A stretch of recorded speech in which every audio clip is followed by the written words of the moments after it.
Hello everyone, welcome back to our channel Shiksha Pariksha. आज के इस वीडियो में हम सार संग्रह के सेट नंबर 69 के क्वेश्चन को डिस्कस करेंगे, जो कि बहुत ही इंपॉर्टेंट सेट है।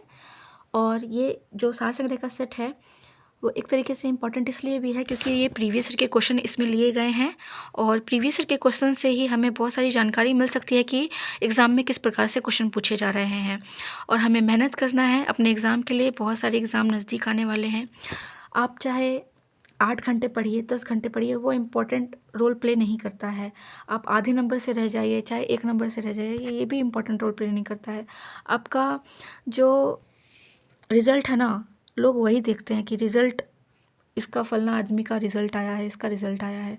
कोई इसके पीछे सेक्रीफाइस नहीं देखता है कि हाँ, कितनी मेहनत की है उसने, किस प्रकार से उसने जिल्लतें सही हैं अपने घर वालों से, चाहे बाहर वालों से। ये सब कोई नहीं देखता है। आपकी 2 साल की मेहनत हो, चाहे 5 साल की मेहनत हो, ये सब कोई नहीं देखता है। आपका बस एक रिज़ल्ट ही है जो पूरे दुनिया में आपको सबसे ऊपर उठाता है। तो हमें उस रिज़ल्ट के लिए ही पढ़ना है, अपना उस इतनी मेहनत करनी है हमें कि हमारे पास जिस चीज़ के लिए हमने अपना लक्ष्य बना के रखा है, उस लक्ष्य को हम प्राप्त कर सकें। तो कंटिन्यू फॉलो करते रहिए हमारे शिक्षा परीक्षा के पेज को, और देखिए सार संग्रह का सेट नंबर जो कि 69 है। इसका पहला क्वेश्चन, उच्च राज्य का वर्तमान नाम क्या है? उस राज्य का वर्तमान नाम क्या है जहाँ नालंदा नाम का प्राचीन शैक्षिक स्थल था? तो देखिए, जो जहाँ पे नालंदा विश्वविद्यालय था वो हमारा बिहार है। बिहार में ही नालंदा विश्वविद्यालय बना था, जिसकी वापस से पुनर्गठन पुनः ये होने जा रहा है। और नेक्स्ट क्वेश्चन है कि किस लेखक ने जासूसी पात्र पोइरोट की रचना की है? पोइरोट की रचना किसने की है? क्रिस्टी ने की है। किस लेखक ने प्रसिद्ध चरित्र जीव्स की रचना की है? तो इसकी रचना की है वुडहाउस ने।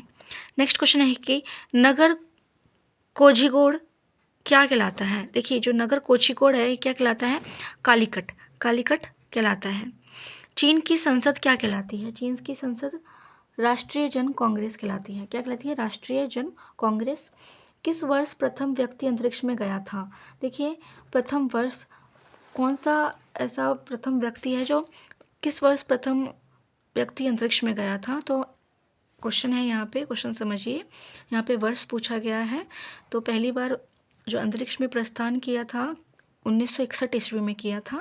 किसने किया था भाई? ये भी याद रखना है, यूरी गागरिन ने किया था। याद रखिएगा, यूरी गागरिन प्रथम व्यक्ति थे जिन्होंने प्रथम बार अंतरिक्ष में कदम रखा था। वो भी कब रखा था? 1961 ईस्वी में, 12 अप्रैल 1961 ईस्वी में। याद रखिएगा। नेक्स्ट है कि एक मानचित्र में समान दाब वाली रेखाएं क्या कहलाती हैं? एक मानचित्र में समान दाब वाली रेखाएं आइसोबार्स कहलाती हैं। क्या कहलाती हैं? आइसोबार्स कहलाती हैं।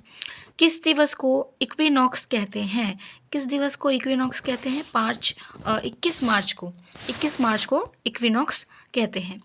कौन से राजनीतिज्ञ विमान दुर्घटना में मारे गए थे? तो कौन से राजनीतिज्ञ विमान दुर्घटना में मारे गए थे? संजय गांधी जो है विमान दुर्घटना में मारे गए थे।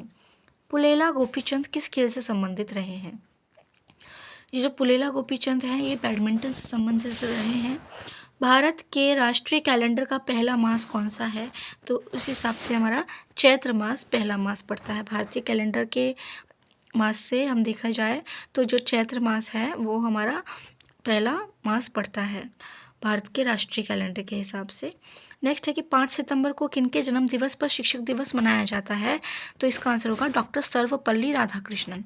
डॉक्टर सर्वपल्ली राधाकृष्णन के जन्म दिवस पर शिक्षक दिवस मनाया जाता है। किस पुस्तक पर आधारित यूट्यूब वीडियो बहुत लोकप्रिय था? तो इसका आंसर होगा आपका द लास्ट लेक्चर। मैकमोहन रेखा भारत तथा किस देश के बीच की सीमा रेखा है? तो ये जो मैकमोहन रेखा है ये भारत और चीन के बीच की रेखा है, सीमा रेखा है। याद रखिएगा। राष्ट्रीय गीत किस उपन्यास से लिया गया है? देखिए, जो हमारा राष्ट्रीय गीत है वंदे मातरम, ये हमारे आनंद मठ नाम के उपन्यास से लिया गया है, और आनंद मठ की रचना बंकिम चंद्र चटर्जी ने की थी। ठीक है, याद रखिएगा। राष्ट्रीय गीत आनंद मठ नामक उपन्यास से लिया गया है, जिसकी रचना बंकिम चंद्र चटर्जी ने किया था। सतपुड़ा पर्वत श्रृंखला ताप्ती तथा किस नदी के बीच स्थित है? सतपुड़ा पर्वत श्रृंखला ताप्ती तथा नर्मदा नदी के बीच स्थित है। तलचर कोयले की खानें कहाँ हैं? तलचर कोयले की खानें उड़ीसा में हैं। किनके समाधि स्थल को विजय घाट कहते हैं? लाल बहादुर शास्त्री। लाल बहादुर शास्त्री के समाधि स्थल को विजय घाट कहते हैं। प्रथम बार जवाहरलाल नेहरू कांग्रेस पार्टी के अध्यक्ष किस वर्ष चुने गए थे? तो 1929 ईस्वी में प्रथम बार जवाहरलाल नेहरू कांग्रेस पार्टी के अध्यक्ष चुने गए थे। नेक्स्ट है कि भारत की प्रथम महिला मुख्यमंत्री कौन थी? भारत की प्रथम महिला मुख्यमंत्री सुचित्रा कृपलानी थी। भारत में पहली बोलती फिल्म कौन थी? भारत में पहली बोलती फिल्म आलम आरा। आलम आरा पहली बोलती फिल्म थी, याद रखिएगा। सर्वश्रेष्ठ फिल्म का राष्ट्रीय पुरस्कार प्राप्त करने वाली पहली महिला कौन थी? सर्वश्रेष्ठ फिल्म का राष्ट्रीय पुरस्कार प्राप्त करने वाली पहली महिला श्यामची आई थी। नेक्स्ट क्वेश्चन है, देखिए यहाँ पे, किस व्यक्ति ने लोकसभा चुनाव में सबसे ज़्यादा वोटों से जीतने का विश्व रिकॉर्ड कायम किया था? तो ये हैं रामविलास पासवान। रामविलास पासवान, चिराग पासवान के पिताजी जो कि रामविलास पासवान हैं। किसे फ्रंटियर गांधी कहा जाता है? तो खान अब्दुल गफ्फार खान को फ्रंटियर गांधी के नाम से जाना जाता है। यहाँ पे NSAID एक दर्द निवारक की श्रृंखला है जिसमें आई का मतलब क्या होता है? तो इसका आंसर होगा, आई का मतलब होता है इन्फ्लेमेटरी। अगर हम पूरे फुल फॉर्म की बात करें तो पूरे फुल फॉर्म का नाम है non steroidal anti inflammatory drug. याद रखिएगा, non steroidal anti inflammatory drug.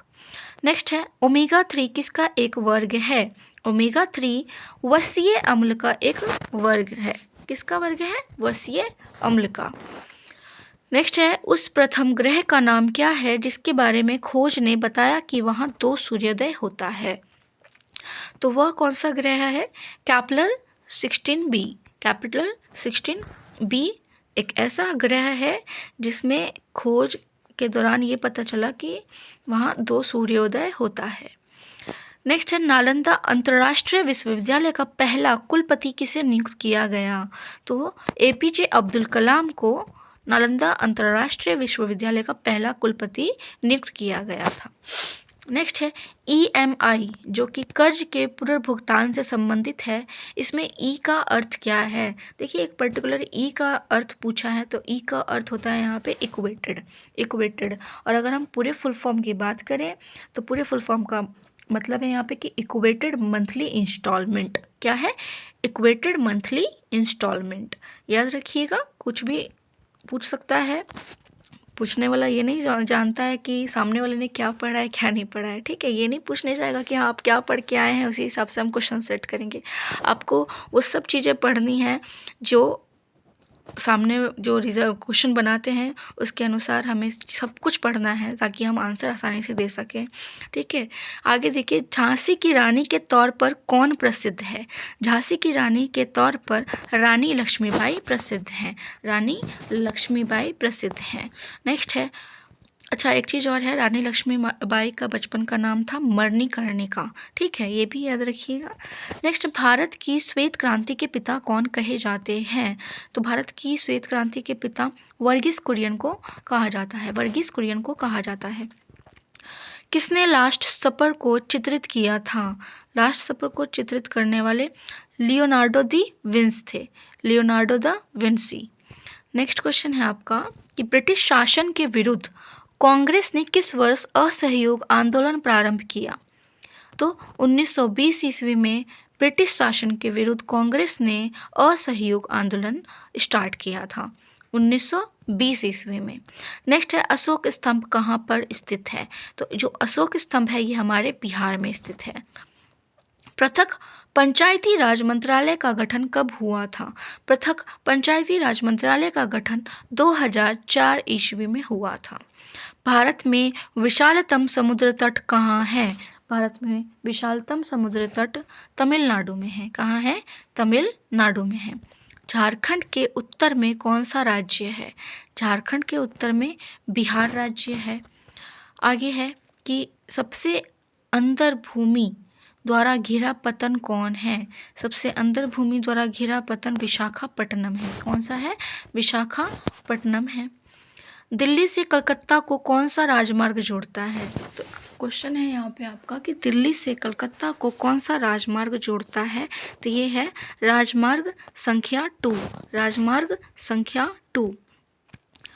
आगे है कि केसर का मुख्य उत्पादक राज्य कौन सा है? तो केसर जो है ये हमारे जम्मू कश्मीर में होता है। सबसे ज़्यादा मात्रा में जो केसर उत्पन्न किया जाता है वो जम्मू कश्मीर में किया जाता है। झारखंड में स्थित इस्पात संयंत्र कौन सा है? तो झारखंड में जो स्थित इस्पात संयंत्र है वो है टिस्को, जिसको हम Tata iron and steel company limited के नाम से जानते हैं। टिस्को जो कि Tata iron steel company limited है। आगे है क्वेश्चन, नरोरा नाभिकीय शक्ति केंद्र कहाँ स्थित है? नरोरा नाभिकीय शक्ति केंद्र जो है ये उत्तर प्रदेश में स्थित है। नदियों द्वारा मिट्टी का जमाव क्या कहलाता है? तो ये एलुविल कहलाता है, एलुविल कहलाता है। किस धातु के यौगिक कुछ शीशों तथा साबुन दोनों के घटक हैं? तो वह है पोटेशियम। या फिर से एक बार क्वेश्चन रिपीट करते हैं कि किस धातु के यौगिक कुछ शीशों तथा साबुन दोनों के घटक हैं? तो इसका आंसर होगा आपका पोटेशियम। कुछ जो क्वेश्चन होते हैं ना समझ से बाहर होते हैं, तो उसको वापस रिपीट करके समझने की कोशिश करेंगे तो ज़्यादा अच्छे से समझ में आएगा। नेक्स्ट क्वेश्चन है, हाइड्रोजन के समस्थानिकों की संख्या कितनी है? तो हाइड्रोजन के समस्थानिकों की संख्या 3 है। हाइड्रोजन के समस्थानिकों की संख्या 3 है। किस तत्व का परमाणु भार मानक के रूप में लिखा जाता है? तो यह है कार्बन। नेक्स्ट है, पिच ब्लेंड किसका अयस्क है? पिच ब्लेंड यूरेनियम का अयस्क है। मिश्र धातु एल्यूमिनियम ब्रॉन्ज में उच्चतम अनुपात में कौन सा तत्व अवस्थित है? तो इसका आंसर होगा तांबा। नेक्स्ट है, अकार्बनिक यौगिक से संश्लेषित प्रथम कार्बनिक यौगिक कौन था? तो अकार्बनिक यौगिक से संश्लेषित प्रथम कार्बनिक यौगिक यूरिया था। क्या था? यूरिया। ठीक है, यूरिया का फॉर्मूला जो होता है NH2CONH2। ठीक है, इस तरीके से हमारे यूरिया का रासायनिक सूत्र है। ठीक है, नेक्स्ट क्वेश्चन देखिए, बुच अभिक्रिया किसे प्राप्त करने हेतु प्रयुक्त होता है? ये जो बुच अभिक्रिया है ये एल्केन को प्राप्त करने के लिए प्रयुक्त किया जाता है। एल्केन एक प्रकार का हाइड्रोकार्बन है जिसका फॉर्मूला होता है CnH2n+2। इसी प्रकार से हाइड्रोकार्बन जो हैं ये 3 प्रकार के होते हैं। एल्केन, जिसका अभी हमने सामान्य सूत्र जो है रासायनिक सूत्र बताया। इसके अलावा एल्कीन, एल्काइन, एल्कीन और एल्काइन होता है। नेक्स्ट क्वेश्चन देखिए, नेक्स्ट क्वेश्चन है कि सिरके का pH मान कितना होता है? सिरके का pH मान जो है 3 होता है। ग्लिसरॉल में प्राथमिक अल्कोहलिक समूहों की संख्या कितनी है? ग्लिसरॉल में प्राथमिक अल्कोहलिक समूहों की संख्या 2 होती है। प्रकाश संश्लेषण का प्राथमिक उत्पादन क्या है? तो प्रकाश संश्लेषण का प्राथमिक उत्पादक ग्लूकोज है। क्या है? ग्लूकोज है। देखिए, प्रकाश संश्लेषण जो है ये हरे पेड़ पौधों में होता है, जिसमें ये पानी और कार्बन डाइऑक्साइड की मदद से क्या करते हैं? ग्लूकोज का निर्माण करते हैं। और यहाँ पे सबसे इम्पॉर्टेंट रोल जो प्ले करता है वो क्लोरोफिल करता है। क्या? क्लोरोफिल। ठीक है, इसके अलावा हमारा सनलाइट की सहायता से, क्लोरोफिल की सहायता से क्या करता है? कार्बन डाइऑक्साइड और वाटर की सहायता से क्या बनाता है? आपका ग्लूकोज का निर्माण करता है और ज़्यादा मात्रा में ऑक्सीजन का निर्माण करता है। ठीक है, आगे है, मशरूम क्या है? तो मशरूम एक कवक है। सबसे तेज से बोल सकने वाला जंतु क्या है? सबसे तेज से बोल सकने वाला जंतु जो है वह है नील व्हेल, नीली व्हेल, ब्लू व्हेल जिसको बोला जाता है। नेक्स्ट है, प्रकाश संश्लेषण तथा श्वसन का सामान्य उत्पादन क्या है? तो प्रकाश संश्लेषण तथा श्वसन का सामान्य उत्पाद जल है, जल है। नेक्स्ट क्वेश्चन है, थायराइड कौन सी ग्रंथि है? थायराइड अंतःस्रावी ग्रंथि है। थायराइड क्या है? अंतःस्रावी ग्रंथि है। कौन सा अंग पित्त का स्त्रावण करता है? तो यकृत जो अंग है पित्त का स्त्रावण करता है। रिकॉम्बिनेंट DNA टेक्नोलॉजी के विकास के पश्चात कौन सी तकनीक संभव हुई? तो टीकाकरण संभव हुई। गति का अध्ययन क्या कहलाता है? गति का अध्ययन काइनेमेटिक्स कहलाता है। क्वांटम सिद्धांत का सुझाव किसने दिया था? क्वांटम सिद्धांत का सुझाव प्लैंक ने दिया था। किसने दिया था? प्लैंक ने दिया था। वह यंत्र जो अत्यधिक तापक्रम मापता है क्या कहलाता है? तो वैसा यंत्र जो अत्यधिक तापक्रम नापता है उसे क्या कहते हैं? पायरोमीटर। याद रखिएगा, पायरोमीटर कहा जाता है। ज़्यादा से ज़्यादा ताप को मापने की जो क्षमता रखने वाला यंत्र होता है वो पायरोमीटर कहलाता है। लक्स किसकी इकाई है? तो जो ये लक्स है वो प्रदीप्ति की इकाई है। एक अश्वशक्ति का मान क्या है? तो 746 वाट्स।